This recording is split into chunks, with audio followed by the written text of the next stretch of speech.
Imagine building a house where the architect's blueprints explicitly call for a fireplace in the living room, but the masons build a perfectly smooth, beautiful blank wall instead because it matches the drywall style of the rest of the house. Look at the right side of the visual.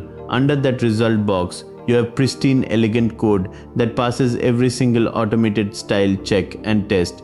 Yet the user profile page completely lacks the required birthday field. Look up at the top left corner where the issue and spec live. That requirement was documented right there from day one. But follow the green path from left to right as the developer works alongside Copilot. Here is the pattern interrupt. Copilot did not fail because it wrote bad code. It succeeded at matching your style so well that it blinded everyone to the fact that it built the wrong thing. Trace that red line dipping down in the middle.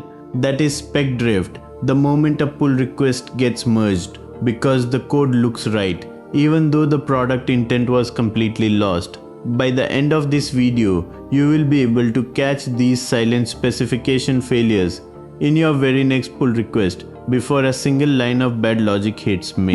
Two tools solve this in production today: GitHub Copilot Workspace and Spec Kit. Workspace generates entire code bases directly from issues, while Spec Kit actively enforces your spec file as a hard constraint during the AI suggestion phase. When AI writes your code, matching style is not the same as meeting requirements. Now, let's look at the exact contract that prevents this drift, the spec.md file format, and how Copilot parses it. Think of a prompt like shouting instructions to a driver while they are already moving, while a contract is handing them a locked GPS route before they start the engine. On the far left card, under step 1, you see the GitHub issue defining the feature requirements. Inputs like name, email, and bio, alongside strict rules like email validation. A prompt is just a disposable command in a chat window, but this spec is a durable version controlled agreement that lives right inside your project repository. Look at the glowing pipeline emerging from that left panel and connecting to the center block. That central engine is GitHub Spec Kit, which feeds the spec directly into the Copilot agent. Here is the pattern interrupt. Writing a prompt asks the AI to guess what you want right now, but creating a spec forces the AI to obey a persistent rule set across the entire development cycle. The contract bridges the gap between your raw issue and the generated code without any manual context pasting. Follow the thick arrow out of the engine over to the right card.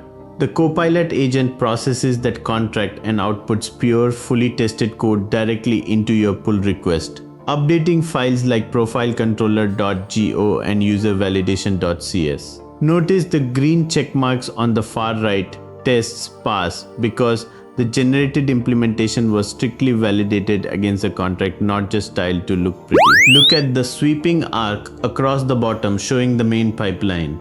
The key here is seamless continuity. The spec flows directly from issue to pull request without ever leaving GitHub. A prompt asks an AI to code, but a spec binds an AI to your architect. Next, let's look at the actual documents that encode this contract in a real project. Look to the far left of the visual, at the start of the entire process. Here's where we capture the why and the what. This GitHub issue card is for defining the raw feature request, like creating a new API endpoint. It's perfect for open discussion. We don't write the technical spec here. We use an open comment to summarize and point to the actual source of truth. Now follow the green arrow to the center under that glowing label for the spec kit file structure. This is where we define the durable engineering contract in two specific files. That first document icon on the left is copilot-instructions.md. This file is your master configuration for behavior. It dictates global rules, like forcing all responses to be valid JSON and specifying a minimum 95% test coverage for every module. But the actual technical architecture for this specific task, your inputs, expected outputs, and constraints lives in that second document icon. The issue specification, also known as spec.md, the pattern interrupt here is that your spec.md isn't just documentation for humans anymore. It is active executable constraint code. When the GitHub Copilot agent at the bottom reads this file, it doesn't just make a friendly recommendation, it must generate code that complies 100% with that engineering contract, creating files like your controller and tests based strictly on that definition. Finally, trace the main pathway over to the far right. This is where the magic happens. Look at that automated verification workflow diagram. The pull request triggers a GitHub action, and look at that final check mark at the bottom. This isn't a standard code review check. This specific workflow executes the check PR against original spec job. It literally passes your merged code and verifies it against the rules you defined back in the spec.md file, ensuring no logic drift before allowing a merge. Next, let's walk through this in practice. A real feature, a real spec, a real agent output. Look at step 1, all the way to the left. Here is the start of the entire operation. It is not an obscure prompt buried in a hidden chatbot, but a standard GitHub issue.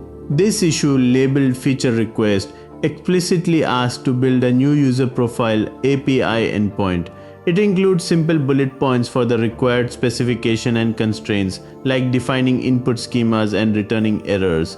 A developer doesn't start coding yet. They simply hit the button to transform this into a Copilot Workspace spec. Now look at the center of the image where the Spec Kit integration happens. A developer clicks transform in GitHub issue, and Copilot Workspace converts that raw request into a structured contract. You can see it here, a structured spec.md file. That central GitHub Copilot agent, shown here as a robot, doesn't just generate code, it is depicted literally reading the spec.md. It parses the constraints and understands that it must create specific input schemas, output schemas, and most critically the corresponding verification tests. Trace the flow to the block directly below the agent. The agent isn't guessing, it uses the contract from spec.md to auto-generate the implementation files. First api.go, then a complete validation framework in validation.go, and immediately after that, the tests needed to verify them in api-test.go. This is full stack test-driven development automated. All three files are created. Green check marks applied instantly based on the spec. Here is the pattern interrupt. You are not writing tests anymore. You are specifying the required tests and letting the agent write the implementation that passes them. Finally, trace this flow all the way to the far right. The agent doesn't just write code, it opens the pull request. Look at this screenshot of the PR with verification comments already attached. Every single file has a green check. And that robot mascot, our GitHub Copilot Workspace agent, has attached automated comments that verify its own work. It literally comments api.go meets spec, confirming input and output validation are correct. Another comment states api-test.go covers spec cases, and that final check shows tests ran, all passed. A prompt is just a suggestion, but a spec is an enforceable requirement.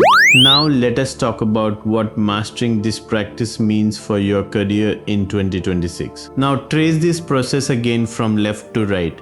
But think about your own career profile. This isn't just a workflow, it's the strongest engineering signal you can send in 2026. Look at that first label on the left. Defining the spec in a GitHub issue using standard markdown is you signaling architecture first thinking. It shows you know what to build before you worry about how. In a code review, your peers aren't wasting time debating style, they are validating against your executable contract. Your profile on GitHub stops looking like a collection of random commits and starts looking like a portfolio of verifiable specifications. Follow the green path through the middle to that large central emblem, GitHub, Spec Kit, Mastering. This is the path of least resistance. You don't have to learn a whole new ecosystem. You don't have to rewrite your entire stack. You are already using GitHub and Copilot. Now you are using them to enforce architectural constraints automatically. Here is the pattern interrupt. In 2026, the junior engineer writes the code, but the senior engineer writes the testable contract that ensures the code is correct. Look over to step 3 on the right side. This automated verification, verifying the PR against the spec.md, means your work is self-validating. You're not the bottleneck anymore. You are generating correct code with no context switching because you are staying entirely within the GitHub environment. Your future career isn't defined by how well you can prompt an AI. It's defined by how well you can constrain one. To see how this works with different AI models, watch our breakdown of Spec Kit versus Claude.md next, and subscribe for a new SDD breakdown every week.